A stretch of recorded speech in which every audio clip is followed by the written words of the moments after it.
আসসালামু আলাইকুম। Hello guys, আজকে একটি নতুন গল্প শুরু করতে যাচ্ছি। গল্পটি ভালো লাগলে লাইক, কমেন্ট, শেয়ার এবং সাবস্ক্রাইব করে দিবেন। ধন্যবাদ সবাইকে। চলুন গল্পটি শুরু করা যাক। একা একটা মেয়ে একা একটা ছেলের সাথে একা একটা কেবিনে বসে আছো, ভয় লাগছে না? জি, হকচকিয়ে গিয়ে আমি বললাম। পরক্ষণে মনে হলো ঠিকই তো, আমি একা একটা মেয়ে, ওনার সাথে এক কেবিনে, তাও কেবিনের লাইট অফ। এতক্ষণ ভয় না লাগলেও এখন ঠিকই ভয় লাগতে শুরু করে আমার। অনেকটা গুটিসুটি মেরে বসে রইলাম আমি, দৃষ্টি বাহিরের ঝিরিঝিরি বৃষ্টির দিকে। আমাকে অনুসরণ করে উনিও তাকালেন বাইরের দিকে। তাচ্ছিল্যের সঙ্গে হেসে বলে উঠলেন, ভাগ্যিস এখন বিদ্যুৎ চমকাচ্ছে না। না হলে তো অনেক মেয়ে আছে ভয়ে নাটক করে সেধে সেধে জড়িয়ে ধরে অচেনা একটা ছেলেকে, পরে ব্লেম কিন্তু ওই অচেনা ছেলেকেই দেয়। বুঝতে পারলাম কথাটা সে আমাকে উদ্দেশ্য করে বলেছেন। তাই কিছু বলতে যাব তার আগেই ছেলেটার ফোন বেজে উঠল। উনি আমার দিকে একবার আর চোখে তাকিয়ে সিটে হেলান দিয়ে বসে ফোন রিসিভ করেই বলে উঠলেন, হ্যাঁ কি হয়েছে? ওপাশ থেকে কিছু বলতেই উনি আবার বলে উঠলেন, না ঠিক আছি, বাট আশেপাশের অবস্থা খারাপ, বিরক্তকর একটা অবস্থা। এ পর্যায়ে ওনার দিকে তীক্ষ্ণ দৃষ্টিতে তাকালাম আমি। বুঝতে পারছি না কথাটা কি আমাকে উদ্দেশ্য করেই বলেছেন নাকি অন্য কিছু। এদিকে উনি গম্ভীর কণ্ঠে ফোনের ওপাশের ব্যক্তিকে আবারও বললেন, সবুজ, এবার বেশি বেশি হচ্ছে এটা। আমি কখন কি করব এটা তোকে বলার তো কোনো প্রয়োজন নেই। আমার কাজ একটু আগে শেষ হয়েছে বিধায় আমি এত রাতে এত বৃষ্টির মধ্যে ট্রেনে করে চট্টগ্রাম যাচ্ছি। এরপর আবার রাঙামাটি চাচুর বাসায় থেকে তোর বাসা। তোর কি ভালো লাগছে না এত কিছু? নাকি তোর নামের মতো তোকেও এখন সবুজ রঙের আকার আকৃতি বানিয়ে দিলে খুশি হবি? ওনার কথায় এবার খানিকটা ভাবতে লাগলাম, কেননা আমিও রাঙামাটি যাচ্ছি। এর মাঝে ছেলেটা কথা শেষ করে ফোনটা পকেটে ঢুকিয়ে নিল। মাথার নিচে দুহাত রেখে শটান হয়ে শুয়ে পড়ল সিটে। এবার খানিকটা অস্বস্তি হতে লাগলো আমার। অন্ধকার কেবিনে আমার সামনেই একটা ছেলে শুয়ে আছে, ব্যাপারটা কেমন না? তাই খানিকক্ষণ চুপ থেকে আমতা আমতা করে বলে উঠলাম, শুনছেন ভাইয়া, কেবিনের লাইটটা কি জ্বালাতে পারি প্লিজ? উনি একটু সময় নিয়ে বললেন, কেন? আমার অন্ধকার প্রচণ্ড ভয় লাগে তাই। কেবিনে যথেষ্ট চাঁদের আলো আছে, ভয় পাওয়ার তো কথা না। আমি অস্বস্তি নিয়ে বলে উঠলাম, আসলে ভাইয়া আমার অস্বস্তি লাগছে, প্লিজ লাইটটা জ্বালাই, আমার ঘুমের ডিস্টার্ব হবে এতে, সো পারমিশন দিতে পারছি না। অতি বিরক্তি নিয়ে কথাটা বললেন উনি। রাগে দুঃখে নিজের চুল ছিঁড়তে ইচ্ছে করলো আমার। কিছু না বলে উঠে দাঁড়িয়ে কেবিনের লাইটটা জ্বালিয়ে দিলাম আমি। নিজের জায়গায় বসতেই খেয়াল করলাম সামনে শুয়ে থাকা ছেলেটা রাগে দৃষ্টিতে তাকিয়ে আছে আমার দিকে। বোধহয় আমি লাইট জ্বালানোতে রেগে গেছে। পরপরই কিছু না বলেই সে কেবিন থেকে বের হয়ে গেল। আমি হতভম্ব হয়ে গেলাম। এটা কি হলো? লোকটা চলে গেল কেন? পরক্ষণেই ভাবলাম চলে গেছে ভালোই হয়েছে, তবে নিজের কাঁধের ব্যাগ নিয়ে যায়নি কেন? আমার প্রশ্নের উত্তর দিতেই হয়তো ছেলেটা কিছুক্ষণ পর আবারও এসে পড়ে কেবিনে। কেবিনের লাইট বন্ধ করে আগের মতো সিটে শুয়ে শান্ত অথচ গম্ভীর কণ্ঠে বলে ওঠে, আমি অতি অভদ্র ছেলে মিস, তবে মেয়েদের প্রতি যথেষ্ট ভদ্র, কিন্তু রেগে গেলে সেই ভদ্রতাটাও থাকে না। তাই নিজের প্রতি একটু সতর্ক থাকবেন মিস। আশা করি কি বলতে চাচ্ছি বুঝতেই পেরেছেন। মনে মনে ভাবছিলাম আবারও কেবিনের লাইটটা জ্বালাবো আমি, কিন্তু এমন থ্রেট শুনে ইচ্ছেটা মরেই গেল আমার। তুমি থেকে একেবারে আপনিতে চলে যাওয়াটা হজম না হলেও ভীতি জিনিসটা কাজ করছে আমার মধ্যে। গুটিসুটি মেরে জানালার কাছ ঘেঁষে বসে রইলাম। একটু পর ছেলেটার দিকে তাকাচ্ছি একটু পরপর ছেলেটার দিকে তাকাচ্ছি। সে নিশ্চিন্তে চোখ বন্ধ করে আছে, হয়তো ঘুমোচ্ছে। আমার ঘুম হারাম করে নিজে শান্তিতে ঘুমোচ্ছে। আহা কি শান্তি! যত সব। গল্পের নাম যাও পাখি বলো তারে, লেখা ঈশানুর তাসমিয়া মীরা। পর্ব 2। কিছুক্ষণ আগেও দিঘি যে ব্যক্তিকে নিজের হবু দুলাভাই হিসেবে জানত, সে এখন তার স্বামী। ভাবতেই গা শিউরে উঠছে তার। ভারী ভারী গহনা আর শাড়ি পরে ফুলে সাজানো বিছানায় যেখানে তার বড় বোনকে বসে থাকার কথা, সেখানে আজ সে বসে বসে অপেক্ষা করছে তার বর আবদ্ধের জন্য। কিন্তু 1:55 হয়ে গেছে, অথচ সেই ব্যক্তির আসার কোনো নামই নেই। এদিকে দিঘির প্রচণ্ড রকমের ভয় লাগছে।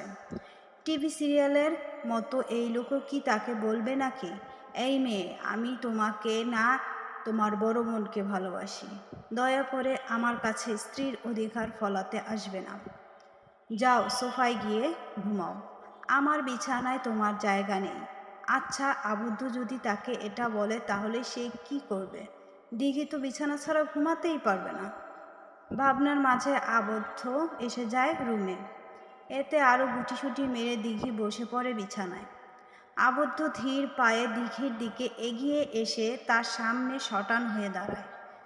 গম্ভীর কণ্ঠে বলে ওঠে, ম্যানার্স জানো না? হাজব্যান্ডকে যে সালাম করতে হয় কেউ শেখায়নি? লজ্জায় মাটিতে মিশে যেতে ইচ্ছে করছে দিঘির।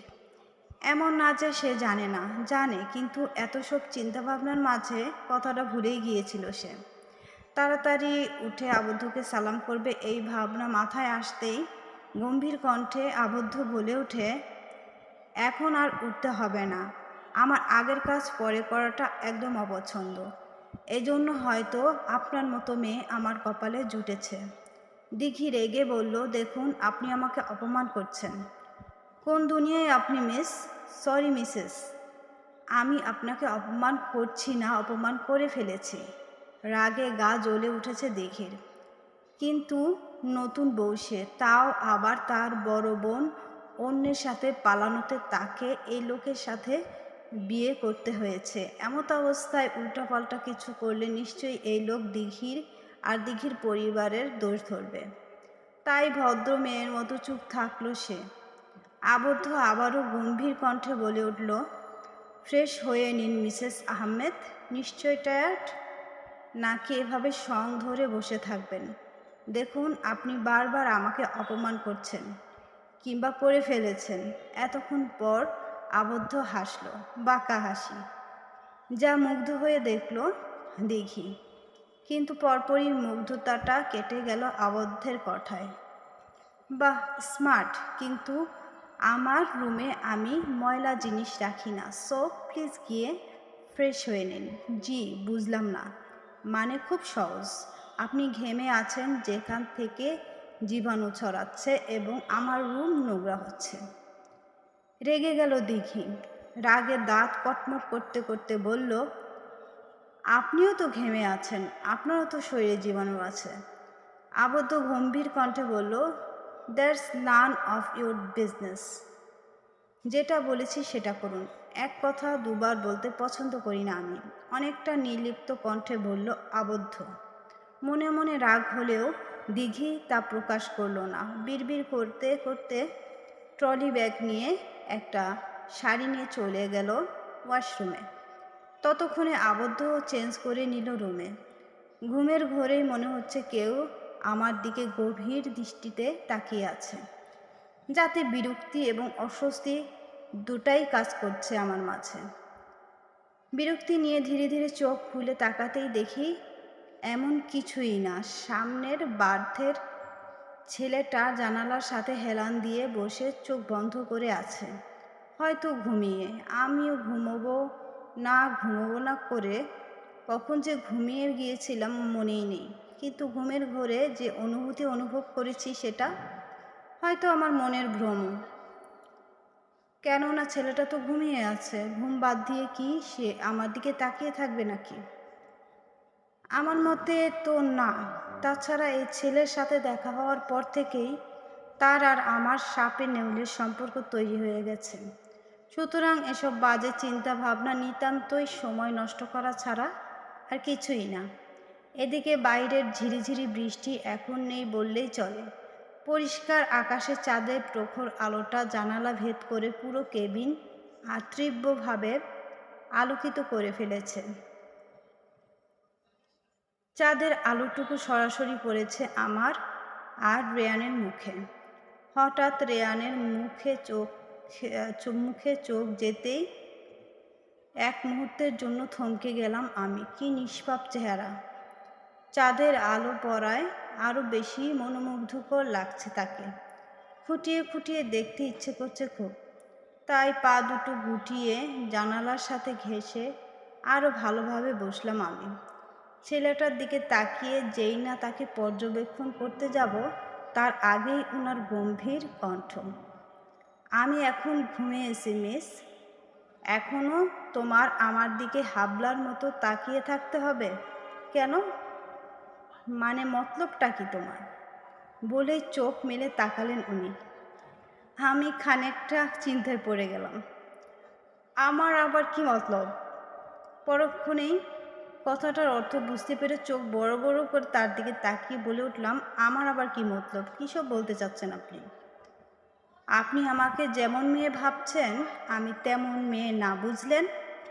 তাছাড়া আপনার তো চোখ বন্ধ ছিল, আপনি তাহলে কিভাবে বুঝলেন আমি আপনার দিকে তাকিয়ে আছি কি না? শোনো মেয়ে, এত বোকা ভাববে না আমায়। মিথ্যা বলছো, তা আবার এত জোর গলায়? ভালোই তো, দেখুন তোমাকে দেখার কোনো ইন্টারেস্ট নেই মিস। আপনি কিন্তু বেশি বেশি বকছেন। উনি মুচকি হেসে বললেন, আমি জন্ম থেকেই একটু বেশি বেশি মিস। রাগ যেন বেড়েই যাচ্ছে আমার। লাইক সিরিয়াসলি, এত অপমান! রাগে গা রিরি করছে আমার। কোনো মতে দাঁতে দাঁত চেপে বলে উঠলাম, আপনার সাথে আমার কথা বলতেও বিরক্তি লাগছে। চুপচাপ নিজের কাজ করুন, তাকাবেন না আমার দিকে।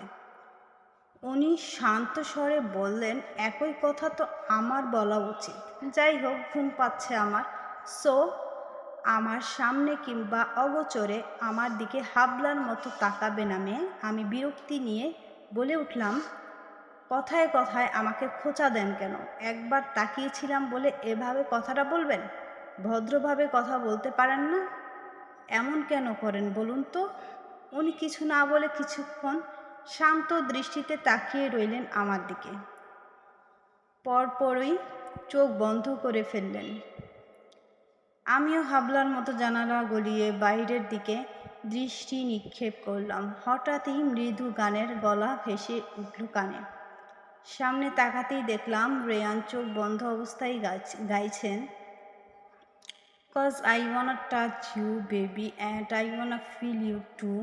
I wanna see the sunrise on your sins, just me and you. Light it up on the run, let's make love tonight. Make it up, fall in love.